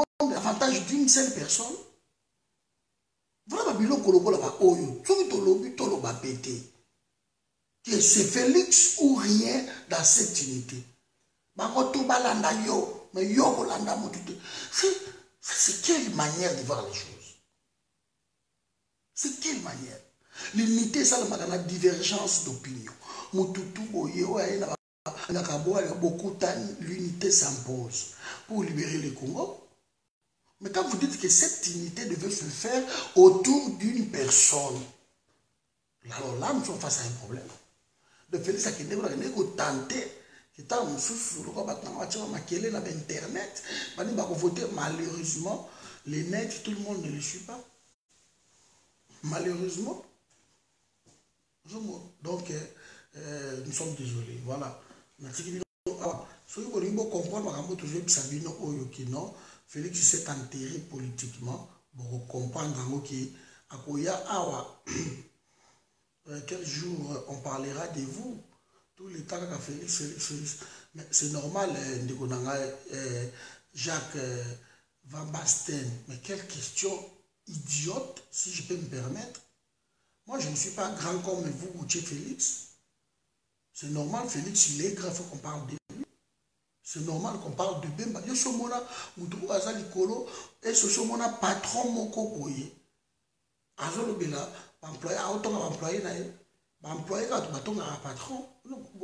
Ce sont des questions qui je trouve que vous avez toujours à côté. On va débattre comme binobo. Tu es en face de moi dans le débat et vous avez mon boulot. Quelle question? Les jours bateau baza la scène ngai balobela ngai batonga ngai. Même pas dans un forum, je sais des gens dans le Bélangaï. Parce que nous avons un cordon là-bas. C'est normal. Mais na ba niveau ba Félix ba Katumbi ba Kamere banani ba komi kuna ya Edi Bolombo. C'est normal que biso nde to lobela bango parce que bango ba communauté ba miroir. C'est quelle question? Ça c'est quelle question? Quand on pose ce genre de questions, c'est étonnant. Voilà. Mais je suis petit, je reconnais que je suis petit. Moi, je ne suis pas grand, je ne me mets jamais. La place, il y a grand. Je ne me mets jamais, je ne me mettrai jamais. Dans le bagage, tout ça, moukier. La forum, tout ça, à 517 membres effectifs, à part Bao, Bacha, Bakongo, Bakote, Babalandakamiso partout, tout ça tellement moukier. Mais regarde, au Vando Zoyoka moukier. Tu vois? Na moukier, mais yo Vanda Woyokingai. Tu comprends? Flori a bien une question, l'obéla na Mwanda. Mais Flori, je ne soutiens jamais Mwanda, nazaka contre Mwanda. Contre ma combat, oh, il y a pas révélation, je suis toujours contre Flori. Dans le Bélan Mwanda, la si génie. Dans le Bélan si génie, Flori, dans le Bélan Mwanda. Mwanda là, il y a quoi? Pourtant, vous avez dit kuna na kati ya makabuna. Mwanda zalaki na ye na Genève te. Siko awa na lobela Mwanda asali nini? Soko lungi kota na ba vidéo na ngai okomona keno na banaye kusola na sola makamba Mwanda ebele kota komona na lobela yebe mingi. Surtout ba question ba mensonge na ba combat, j'étais toujours contre. Et on a dénoncé. Ce qu'on a dit que Jacques-Sébastien, Boakisaye, au comment on a commis danger, bloqué. Voilà ma comportement comme ça. Ce qu'on a dit Jacques-Sébastien, pourquoi? Parce que là, tout ça est changé. Tout ça est d'accord, mais pourquoi au Boakisaye? Voilà des comportements comme ça. On a danger. Il y a une phrase. Bien qu'il mais j'estime ce garçon, tout sur la propre, ma campuna biso, il y a tout qui est toujours sur là, tout ça d'accord, on ne peut pas se bloquer. Bah, Roselyne, pareil, tout se bloquera, mais tout ça, quand on a mis au monde, biso va votre putanaka. Et ça, c'est la démocratie. Yo se ngaye a bloqué ngaye. Et toi, tu vas aller instaurer la démocratie. Et dans le Congo, tu n'as pas compris. Pourquoi on a bloqué Bino tout est bataille des pêches? Pourquoi on a bloqué? Voilà. Petit esprit. Donc si quelqu'un est contre yo, on va le bloquer. Mokoye baba erreur na yo kuma Flori et Doula sur Nkema. Pourquoi baba erreur on dit? Celle vous suffire. Vous avez besoin de tout le monde. Dans ça, vous peuple Flori et Doula. Vous tapez pour mon conduit, il a dit, répondre que nous avons fait mon conduit. Nous avons fait mon conduit. Moi, je comprends ma camouté. Allez, je te laisse. Sauf que nous avons fait mon conduit. Nous avons fait forum. Forum, nous avons allié à peuple mon conduit. On travaille ensemble. Et peuple mon conduit. À saluer le connu. Ils ont leur ligne de suivre. Ils ont suivre la ligne. Voilà, c'est tout. Hein. Laisse le peuple me conduire tranquille. Bango au moins, Baniba comme un président de la République. C'est tout. Voilà donc, la Tikibino a fait Mwanda tranquille parce que Mwanda Zaki na Genève. Donc, tu peux le que le temps est d'actualité. Au niveau code, ça va bien comme moko boy. Probablement, on a bon éco-simbate. Donc, vous allez perdre. Voilà, Tikibino Awa. Tu as la mokolobo, pouvoir en Congo, on va voir. Ok, Tikibino Awa. Avant que Bobo change ma ligne, bonne nuit. Tikibino, pardon, ko bloquer ngaïté, bloquer ngaï. Zala wana to échanger, to zala contre, to zala d'accord, c'est important. Mais seulement, et l'eau qu'on a l'ingagate, na mur nangai, ba insulte. Ce qui vous dit ba insulte, la mire, en tout cas yende na bloqué parce que ba insulte eza ba débat ba na mikezo kolisa batuté eza ke muto azana ba argumenté abandi kofinga ozomona akoma mais soki ba insulte ekoti mobulu ozomona donc c'est ça bakomi nga naza agent ya aner naza banini kaleve mutafutaka biso banini donc moi je ne nuis pas je suis allié à peuple mokonzi allié ya ba SUD allié à batu tout au bazobunda de la Congo le forum est allié on a organisé des réunions il y a des ayaki voilà bino nde bolingi boza bino moko bokangama boconfiné biso toza ouvert tosolaka na bato tout donc vous allez comprendre nango après voilà bandeko na ngai merci Jean voilà j'aime ça Jean je mets un peu d'eau dans le vin voilà c'est bon Jean ko bloqué ngate pardon tikana to solola kana soki ndeko na biso wana soki les forces alinga bloqué ngai il est libre de lui mais ngana ko bloqué pays mais seulement na mire na ngai na tolera ba insulte te ezali pas na yo et pas ya mutu tel et pas ya mutu tel na tolera te ozomona donc bon babi greffier international aza grand frère ya Olive Lembe un grand agent de Kabila ya Olive Lembe greffier bako c'est bon ça tout ça beaucoup voilà mais bah bon insulté s'il vous plaît on reste sur le débat ok te okosi zana l'action photo moko mona ki na bundaka na terrain eze belé na mire na Flori c'est na zo photo ngwa disusu Flori okosi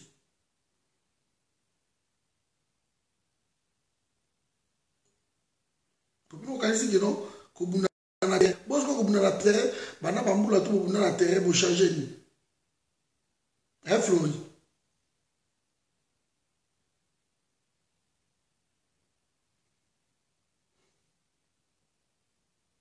Flori monyo ngai na osa mitingi na isasa na terrain moni ngai wana na terrain eza ya mutu te naza nango ebele na kola terrain eza ya bakongolais omoni Flori kotaka na mire nango komona awa na bambila Kabila baye na terrain vous comprenez? C'est pour cela, quand vous dites des choses, vous ne connaissez pas. Yango, na terre.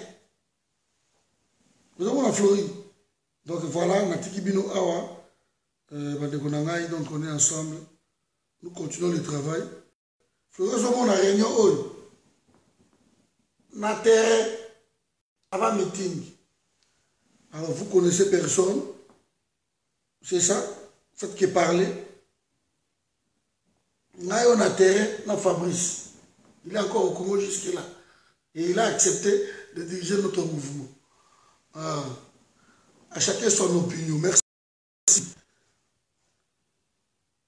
Non, on a un problème. Je vais dormir un peu. Bolimbi Sangai. Ce Bolimito. Oula. Tout le dans le lobby. Tout sur le lobby. Voilà, bonne soirée, Nabino.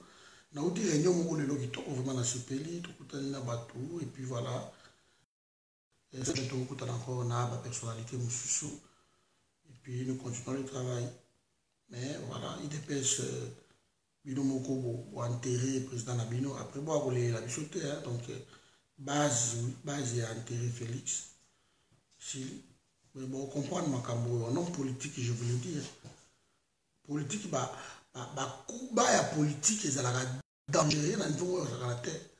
Bonne soirée à vous, bonne soirée à tout le monde.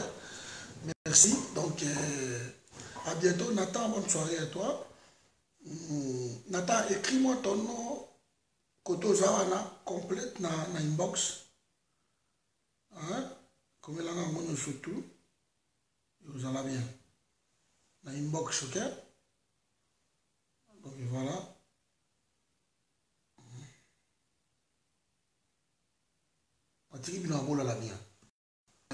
Ton opinion est trop discriminatoire et tribale. Mais non, mais arrêtez, arrêtez avec ça, arrêtez avec ça. Ton frère est Terminator, Mbanda médiocre, voilà. Mbanda n'a rien à voir dans le débat ou tout ça, donc Mbanda, voilà, c'est un frère congolais, mais je ne suis pas de la Pareco, je ne le soutiens pas non plus. Mais son discours, Makambalo Bakayango, toujours mon ango, ce que vous voulez quoi. Voilà, donc, voilà. Bon, Sikoyo, Raphaël, si tu commences à insulter, là, pour permettre Bichot de bloquer, pour finir à greffier tout fité, à tout fité, finir a été reproché comment Oyolingi.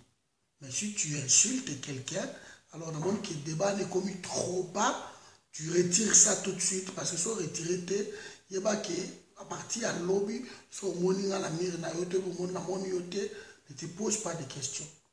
Je te dis, je rappelle, pas des insultes, Namir Nangai. Pas d'insultes. Pas d'insultes. Ok, voilà. On va le colobi ce qu'on a fait. Patrick, Oza, hypocrite, Oza Langwanda. Là, j'accepte ça. J'accepte. Mais qu'au fin gâté. Ok? Allez, nous allons pas pour la bino. On est ensemble. Allez, ciao.